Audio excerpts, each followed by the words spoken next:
Hello guys, welcome back to here. और इस anime की शुरुआत में हम एक लड़के को देखते हैं जो अपने घर पर जाने के लिए निकल रहा था स्कूल से। अब वो स्टेशन पे पहुंचता है और उसे वहां पर एक लड़की दिखाई देती है। उस लड़की के कपड़े भीगे हुए थे। इसके बाद स्टेशन पर अनाउंसमेंट होती है कि हिरन के सामने आने की वजह से ट्रेन 30 मिनट लेट होगी। अब इधर वो लड़का उस लड़की को देख रहा होता है। वो लड़की उसे बोलती है कि किसी को ऐसे घूरना अच्छी बात नहीं है। अब वो लड़की पूरी तरह से भीगी हुई थी तो वो लड़का अपना छाता उस लड़की को दे देता है। इस पर वो लड़की उसे बोलती है कि क्या तुम अच्छा दिखने का नाटक कर रहे हो। अब वो लड़का उस लड़की को बताता है कि मेरा घर स्टेशन के पास में ही है। वो लड़की उसे बोलती है लेकिन तुम्हारे घर वाले चिंता करेंगे अगर तुम्हें कुछ हो गया तो। इस पर वो लड़का बताता है मेरे घर पे चिंता करने वाला कोई नहीं है। लड़की उसे बोलती है कि मेरा भी माता पिता नहीं है। अब वो लड़की उस छाता को ले लेती है। उसके बाद वो दोनों अपना कॉन्टेक्ट नंबर एक्सचेंज करते हैं और यहाँ पर हमें इन दोनों का नाम पता चलता है। इसमें लड़के का नाम है कोरू और लड़की का नाम है हंजू। अब नेक्स्ट डे कोरू स्कूल जा रहा होता है और वो अपनी क्लास में जाकर बैठता है। तभी टीचर वहाँ पर एक नए स्टूडेंट को लेकर आती है और वो कोई नहीं हंजू ही होती है। अब हंजू कोरू को वहाँ देख लेती है। अब टीचर उसे नाम बताने के लिए बोलती है लेकिन हंजू बोलती है मैं कुछ खास नहीं। हंजू कोरू से जाके बोलती है अब हम एक ही क्लास में हैं, मैं तुम्हारा छाता कल लौटा दूंगी। और वो पीछे की बेंच पर बैठ जाती है। लंच ब्रेक में कुछ लड़कियां हंजू के पास जाके पूछ रही होती है कि तुम कहाँ पर रहती हो। इस पर हंजू किसी को कुछ नहीं बताती। अब एक लड़की अंजू के पास आके बोलती है आज तुम्हारा पहला दिन है और तुम पहले दिन ही अकड़ रही हो। इसके बाद वो अंजू को बुली करने लगती है और वो उसकी किताब नीचे गिरा देती है। अंजू उस बुक को उठाती है। उसके बाद वो उस लड़की को एक मुक्का मार देती है जिससे उस लड़की के नाक से खून निकलने लगता है। इसके बाद कोरू अपने घर पर होता है और वो अपनी बहन को याद कर गाने सुन रहा था। अब इधर दूसरे कमरे में उसके पिताजी दारू पीकर हल्ला कर रहे थे। उन्होंने सारा खाना भी गिरा दिया था। अब वो कोरू को पकड़कर गाली देने लगते हैं। वो बोलते हैं ये सारी तेरी गलती है, तेरी वजह से कारेन मारी गई और उसकी जगह पर तू क्यों नहीं मर गया।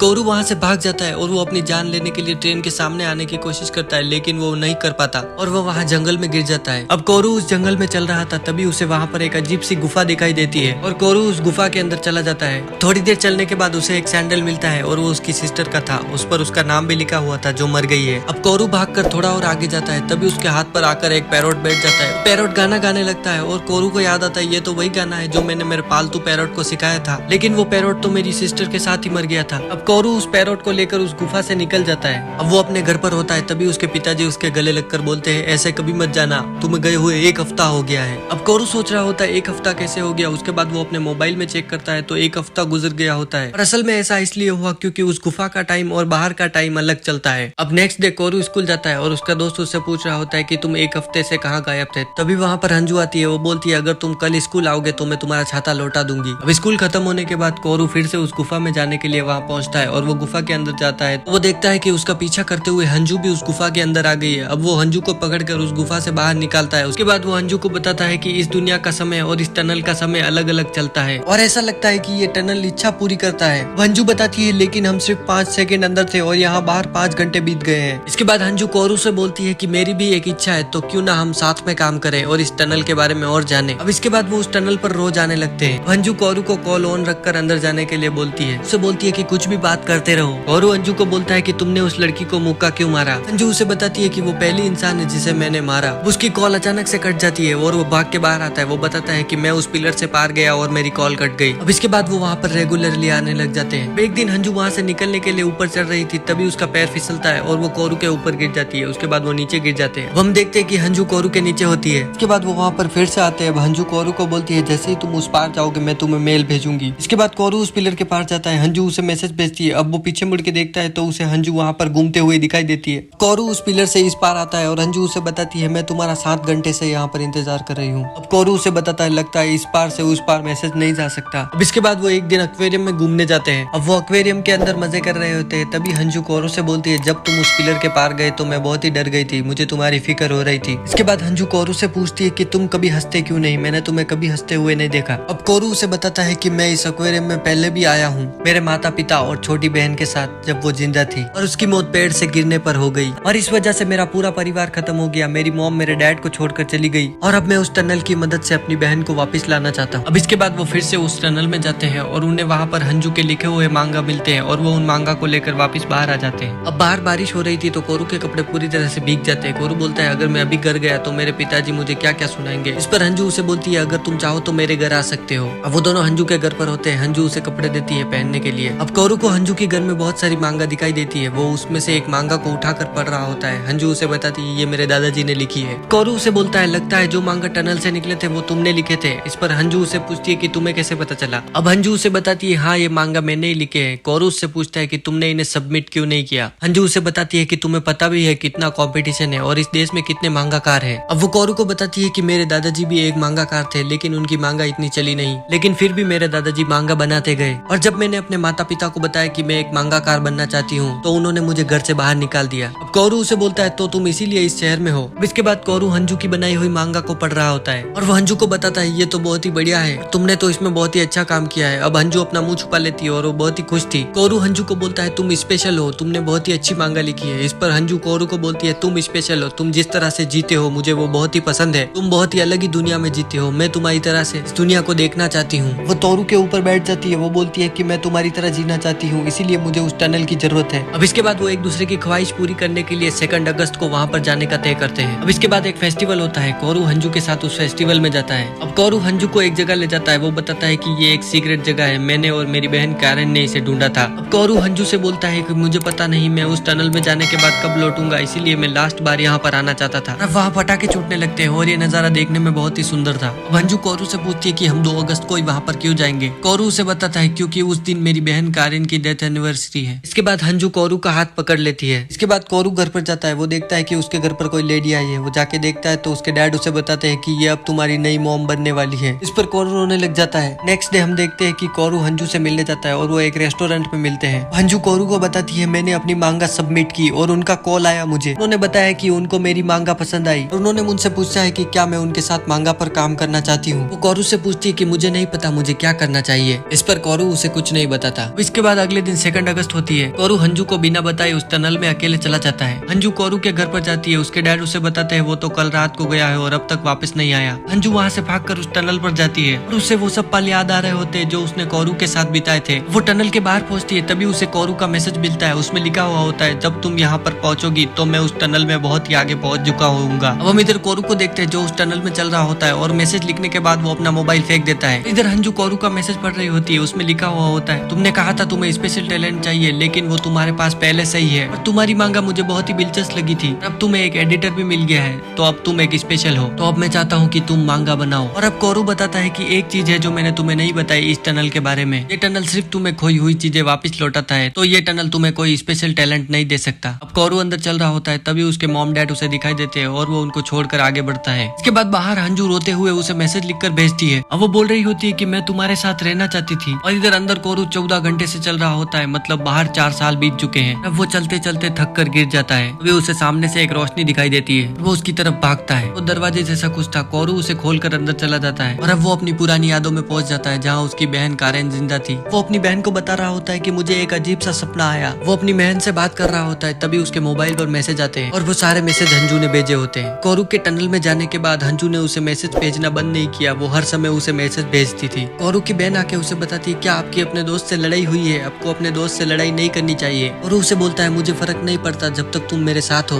कोरू की बहन उससे बोलती है कि मुझे पता है आप मुझसे प्यार करते हो, लेकिन आपको दूसरे लोगों से भी प्यार करना चाहिए। के बाद कोरू दरवाजा खोलकर बाहर जाने लगता है, तभी उसकी सिस्टर उसे बोलती है कि मैं आपसे बहुत ही प्यार करती हूँ, प्लीज अपना ख्याल रखना। वो हम इधर हंजू को देखते हैं जो बहुत ही अच्छी मांगाकार बन चुकी थी। इधर दूसरी तरफ कोरू टनल में दौड़ रहा होता है और उसे दौड़ते हुए वही सब यादें याद आ रही होती है जो उसने हंजू के साथ बिताई थी। वो भागते हुए हंजू को मैसेज भेज रहा होता है, तभी वो अचानक से वहाँ पर गिर जाता है और वो बेहोश हो जाता है। इधर हंजू अपने काम के सिलसिले में किसी से मिलने जाती है। वो उससे पूछता है कि तुमने ये छाता हमेशा से अपने साथ रखा है, क्या ये तुम्हें किसी खास ने दिया है। अब इसके बाद हंजू उसी स्टेशन पर बैठी होती है जहाँ वो कोरू से पहली बार मिली थी और वहाँ अनाउंसमेंट होती है कि ट्रेन 30 मिनट लेट होगी और उसे अचानक से कोरू की याद आती है और वो रोने लग जाती है। अब उसे एक मैसेज आता है जो कोरू की तरफ से था और उसमें लिखा हुआ था कि मैं तुमसे प्यार करता हूँ। हंजू भागते हुए उस टनल की तरफ जाती है। अब इधर कोरू जैसे ही अपनी आंखें खोलता है वो देखता है कि हंजू ने उसे पकड़ रखा है और वो उसे बताती है कि मैं तुम्हें लेने आई हूँ और मुझे तुम्हारा मैसेज मिला था। इसके बाद उन दोनों में एक किस होता है और वो टनल से बाहर आते हैं। कोरू बोलता है काफी कुछ बदल चुका होगा, लेकिन हंजू उसे बताती है कि 1000 साल तो नहीं बीते।